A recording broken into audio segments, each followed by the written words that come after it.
Vaccine के हद तक बहुत जोरों से मांग हुई कि वैक्सीन जिस तरह से यूनाइटेड किंगडम में आज 60% यूनाइटेड किंगडम इंग्लैंड आज वैक्सीनेट हुआ है और इसीलिए वहां पर जो पॉजिटिव केसेस आ रहे हैं वो भी बहुत कम हो गए और मृत्यु 1 या 2 हो रहे हैं। इसका मतलब एक ही है कि उन्होंने 3 महीने लॉकडाउन रखा और बहुत बड़े पैमाने पे वैक्सीनेशन किया। तो वैक्सीनेशन के हद तक भी ये 2 कंपनीज जो आज वैक्सीन महाराष्ट्र में और हमारे देश में उसका जो पुरवठा कर रही है, उसका जो सप्लाई कर रही है, हम उस पे ही निर्भर न रहते हुए इंपोर्ट जो वैक्सीन है वो भी करने का निर्णय महाराष्ट्र शासन ने लिया है, जिसमें स्पुतनिक हो या जिसमें फाइजर हो या जिसमें मॉडर्ना हो, ये वैक्सीन भी महाराष्ट्र सरकार लेंगी।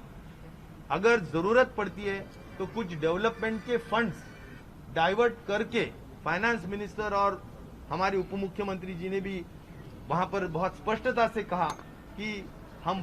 बाकी काम बाजू रखेंगे, लेकिन सबसे ज्यादा अहमियत, सबसे ज्यादा इंपॉर्टेंस हम वैक्सीनेशन को देंगे। जो जिम्मेदारी 18 साल से लेकर 45 साल की उम्र की महाराष्ट्र शासन के ऊपर या हर स्टेट के ऊपर जो रखी है, उसको हम ज्यादा वैक्सीनेट करना चाहते हैं, क्योंकि वो सबसे ज्यादा घूमने वाला वर्ग है और सबसे ज्यादा इन्फेक्ट होने वाला वर्ग है और इसीलिए अगर हम उसको सुरक्षित करें तो इन्फेक्शन का रेट भी कम हो जाएगा, ट्रांसमिशन का रेट कम होगा और वे स्वयं भी इन्फेक्ट नहीं होंगे।